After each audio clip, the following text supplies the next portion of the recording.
Hello and welcome to Math 252.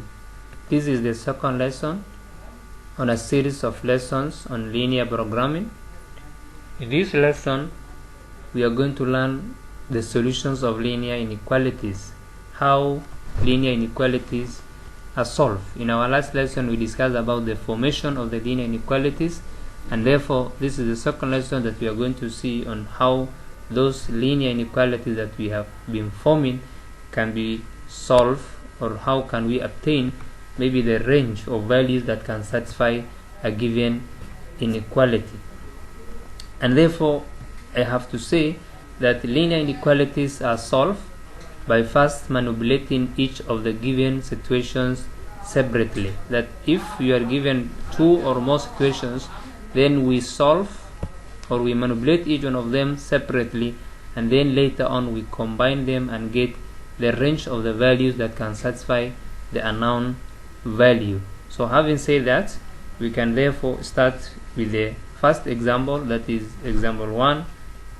We are given that Mary is twice as old as her sister Jane, who is not less than 5 years old. The sum of their ages is not more than 30 years.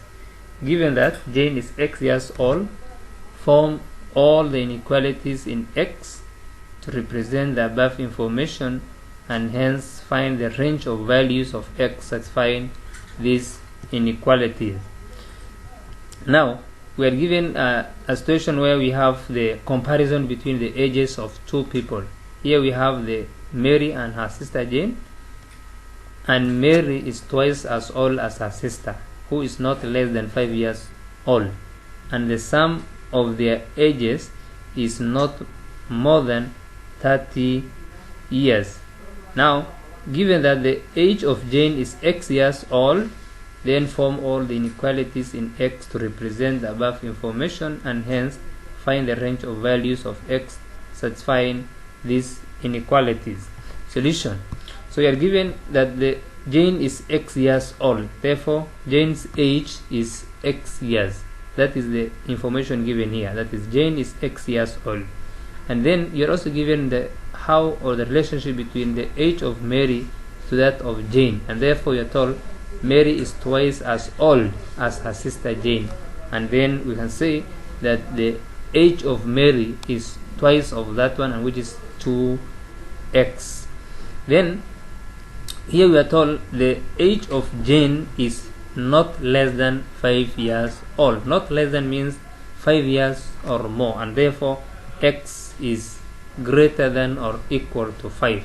That is the first inequality that we can form from this situation. Jane's age is not less than 5 years old. Therefore, not less than 5 years means that the age is either 5 or it is greater than 5, and therefore the first inequality becomes x is greater than or equal to 5. Then if you continue reading, you are told the sum of their ages is not more than 30 years. Therefore we are supposed to find the sum of the ages, that is x plus 2x is not more than 30 years. Not more than 30 years means it is strictly 30 years, or it is less than 30 years, and that is 30 years less than or equal to 30 years. So the sum of their ages, we take the age of Jane plus the age of Mary, that is x plus 2x, then that should be less than or equal to 30 years. So x plus 2x is less than or equal to 30 years. Then we can combine x plus 2x, and then we can get 3x is less than or equal to 30 years. Then simplify by dividing 3 both sides. It gives you x is less than or equal to 10 years. This is the second inequality that can be formed from this given situation. We have x by 3 here is 1, by 3 here becomes 10. Then that is x is less than or equal to 10 years. So once we are done with the formation of the two inequalities, then we can combine the first inequality and the second inequality. So combining the first and the second one, to combine them we always have to start from the smaller number, that is 5, followed by the unknown, and then lastly we have the bigger number on the right side. So we shall be having, if x is greater than 5, it means x is less than 5 is less than x, and therefore we shall have x is greater than 5 which again x is less than 5, or we can say 5 is less than x, which is less than 10, and that is the solution for the inequality, or maybe the question given. That is 5 is less than x, which is less than 10. This is the solution for this inequality, and therefore it means that the range of x, or the values of x that can satisfy the inequalities, are from positive 5 to 10, both of them inclusive. That is, if you are told maybe to write the integral values for this problem, it becomes 5, 6, 7, 8, 9, and 10. Example number 2. We have the length of a room is 4 meters more than it is width. The width is greater than 5, while the perimeter of the room is not greater than 36 meters. Given that the width of the room is b meters, find the range of values of b satisfying all the inequalities representing the given situation. Here we have the length of a room is 4 meters more than it is width, and the width is greater than 5 meters, while the perimeter of the room is not greater than 36 meters. Given that the width of the room is b meters, find the range of values of b satisfying all the inequalities representing the given situation. Solution. So the first thing we need to do is getting the first equation, that is the width of the room is b meters, that is width is equal to b meters, and then here you are told that width is greater than 5 meters, and therefore b is greater than 5.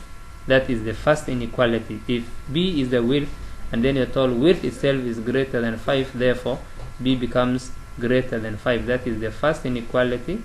Then we again read the question, and we have the length of a room is 4 meters more than it is width, and therefore the length becomes width plus 4, that is b plus 4 meters. Length becomes b, which is the value, or maybe the dimension, which is the width, is b, plus the difference between the two, which is 4, and therefore length becomes b plus 4 meters.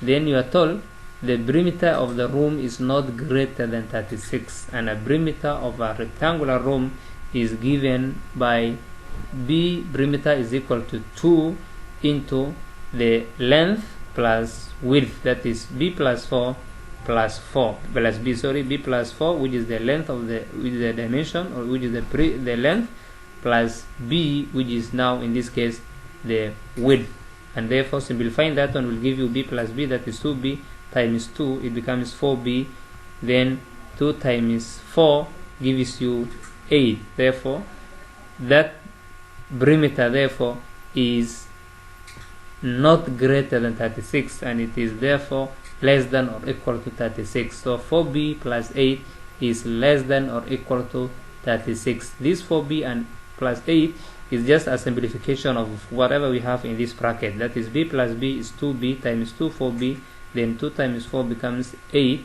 So that one is strictly less than or equal to 36. Subtracting 8 from both sides, we have b is less than or equal to 27.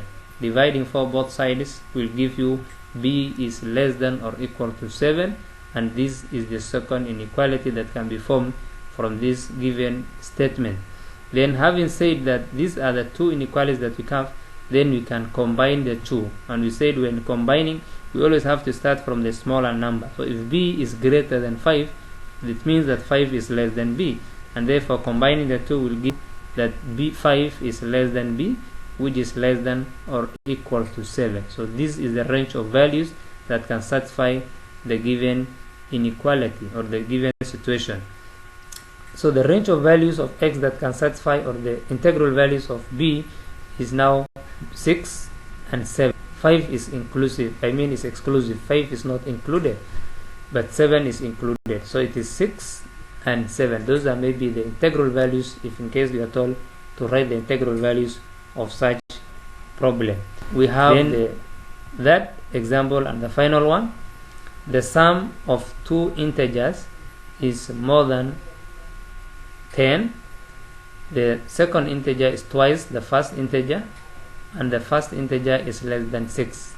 Taking the first integer as x, form all the inequalities in x representing the given situation, and find the range of values for x. So here is the sum of two integers is more than 10. The second integer is twice the first integer, and the first integer is less than 6. So taking x as the first integer, form all the inequalities in x representing the situation and find the range of values of x. So if the first integer is x, we can say that the first integer is equal to x. That is what is given. The first integer you're told is x, and then the second integer is twice the first integer. Therefore the second integer we can say is equal to 2x. Then you are told again the first integer is less than 6. Therefore x, which is the first integer, is less than 6. That is the first inequality. The x, which is the first integer, you are told is less than 6. Therefore x is less than 6 is the first inequality that we can form from this situation. Then the sum of the two integers is more than 10. Therefore we find the sum of the two integers, that is x plus 2x. Now, so if the sum of the two integers now is more than 10, the sum of the two integers becomes x plus 2x, and x plus 2x you are told is more than 10. That is now it is greater than 10. Then simplifying, we have x plus 2x becomes 3x, which is greater than 10. Simplifying both sides, we have to divide 3 here goes once, 3 here goes into 3 and add that. So therefore x is greater than 3 whole number 1 over 3. This is the second inequality that you can form from the given situation. Then combining the equation 1 and equation 2, we still have now to start the smaller number, that is the 3 added is smaller, and we shall start with this one, that is 3 added is less than x, which is less than 6. Therefore these are the inequalities or the range of values that can satisfy the given situation. This is the end of our lesson. Until we meet for the next lesson, I wish you all the best. Thank you.